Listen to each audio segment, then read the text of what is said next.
Every country on Earth is in debt. The United States now owes over $38 trillion, the highest figure in its history. The European Union carries around $14 trillion, Japan almost $9 trillion.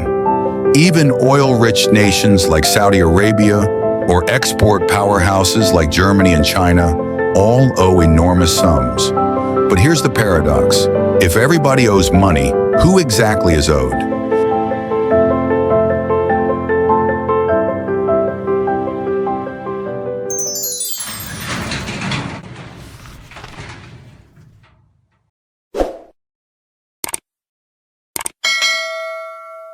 Debt isn't just a burden, it's the architecture of the modern world. Every war, every crisis, every boom and bust sits on top of this invisible scaffolding of IOUs. And if you follow the chain of creditors long enough, you discover something unsettling. The world doesn't owe money to anyone in particular. It owes it to itself, but that doesn't mean everyone benefits equally. To understand how we reach this point, a planet drowning in over $315 trillion of total debt, nearly 3 times the size of the global economy, we need to go back to the beginning. Centuries before the first credit card swipe or digital transfer, the idea of national debt was born not in Wall Street, but in war. In 1694, England was fighting France and running out of gold. The king turned to merchants for help. In exchange for a permanent stream of interest payments backed by future taxes, they financed the crown. To manage this new arrangement, the Bank of England was created. It was revolutionary. The state could now spend money it didn't yet have. And in return, lenders received something priceless, a promise from the government, one that could be traded, bought, or sold. That was the birth of the government bond, the seed of the modern financial system. France copied it. The Netherlands refined it. The newly independent United States adopted it to fund its revolution and later its expansion westward. National debt became not a mark of failure, but a measure of credibility. The ability to borrow was the ability to rule. Empires once conquered territory to extract gold.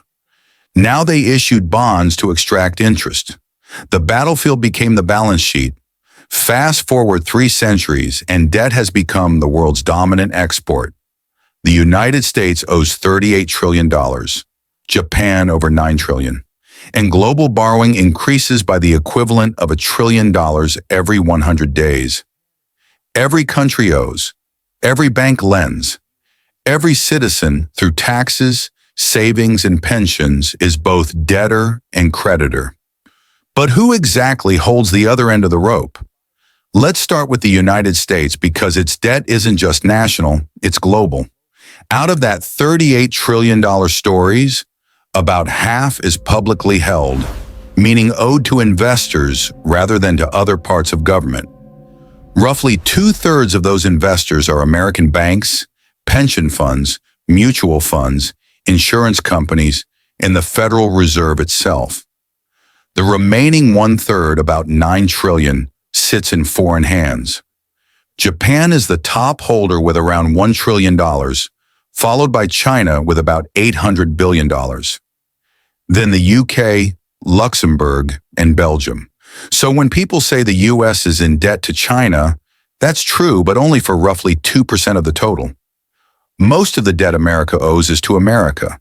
The Treasury issues bonds. Banks and funds buy them. The Federal Reserve often buys them back, creating new dollars in the process. Americans pay taxes that fund interest on those bonds, which then flow into American retirement accounts. It's a circular mirror. The debt is real, but the creditor is mostly a reflection of the same system. And this circularity isn't just American, it's global. Japan lends to the US through treasuries. The US lends to Europe through the IMF. Europe lends to developing nations through the World Bank. Developing nations in turn lend back to advanced economies by parking foreign exchange reserves and Western bonds. It's a planetary game of hot potato, except the potato is made of promises. Every country holds someone else's IOU. Every promise is secured by another promise. It's like a poker table where every player has borrowed chips from the next. And the only rule keeping the game alive is that nobody stands up. But there's a fourth layer, the most powerful of all, the markets themselves. Behind every government bond sits a web of institutions, hedge funds, pension funds, sovereign wealth funds, and central banks managing tens of trillions in assets. They are the true arbiters of credit. They decide which nations can borrow cheaply and which will pay a premium for survival. When they lose confidence, currencies collapse, governments fall, and entire economies can be restructured overnight. Democracy decides who governs. Markets decide who survives. And the ultimate market maker, the modern high priest of this system, is the central bank. Central banks don't merely manage debt, they manufacture it. Every time the Federal Reserve or the European Central Bank buys government bonds, it creates new money in exchange. The liability of one balance sheet becomes the asset of another. Every dollar in circulation represents a unit of debt somewhere else. There is no such thing as debt-free money. Every coin, every bill, every digital dollar has an IOU engraved invisibly on its surface. For decades, this loop has sustained itself through confidence. So long as investors believe governments will pay interest, even if never the principal, the machine keeps turning. But what happens when confidence wavers? We've seen it before. In Greece in 2010, the government's debt became unpayable. Bondholders panicked. Yields spiked. The European Central Bank and IMF intervened, but their rescue came with austerity, tax hikes, spending cuts, and mass unemployment. For an entire generation, bailout became another word for sacrifice. In Argentina, repeated defaults turned debt into a national curse. In Sri Lanka, fuel shortages and political collapse followed when the government ran out of foreign currency to service loans. When the system breaks, the creditors suddenly become visible. The IMF, the rating agencies, the anonymous bondholders who hold entire nations by the throat. And yet, even after collapse, the same logic restarts. New loans replace old ones. Old debts are restructured. The machine resets with a new name on the same balance sheet. That's because in the 21st century, debt isn't designed to be repaid. It's designed to be rolled over.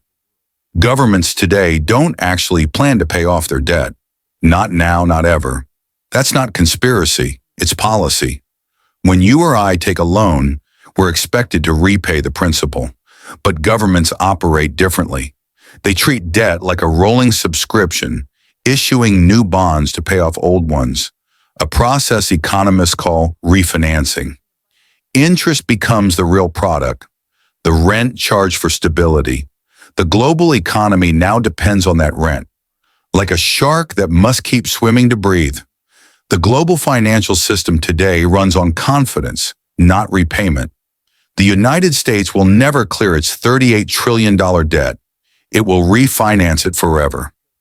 Japan has been rolling over its debt for decades, now exceeding 250% of GDP.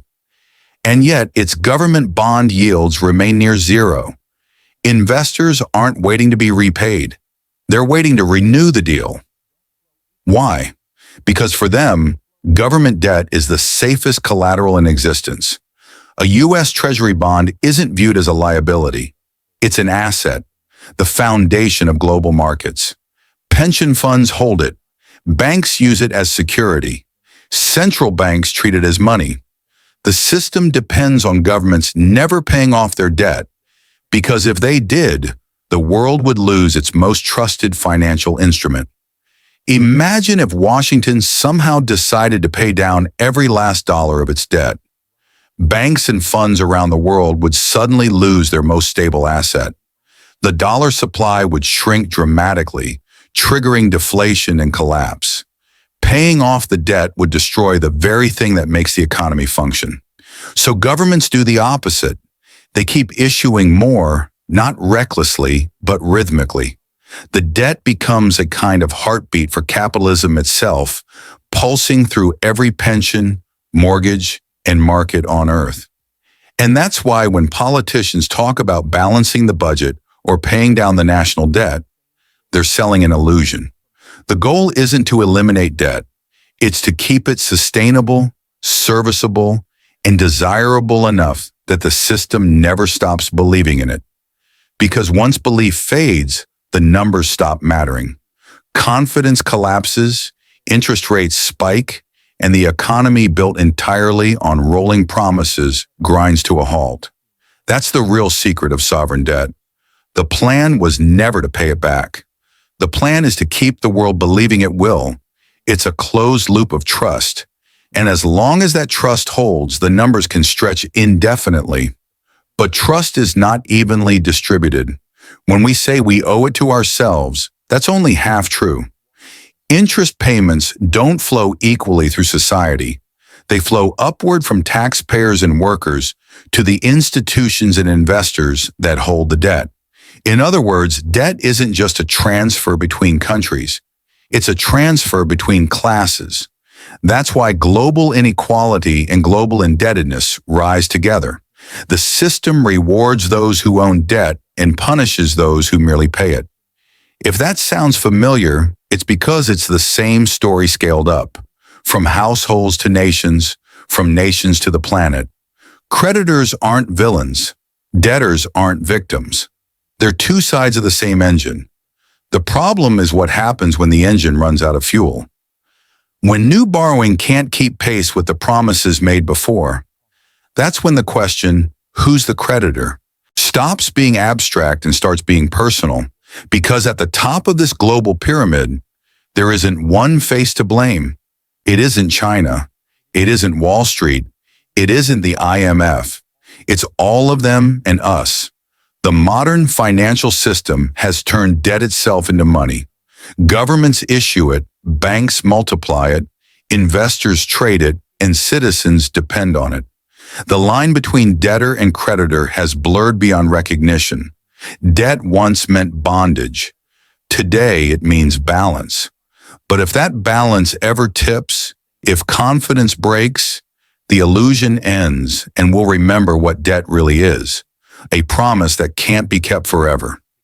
If this gave you a new perspective, hit subscribe.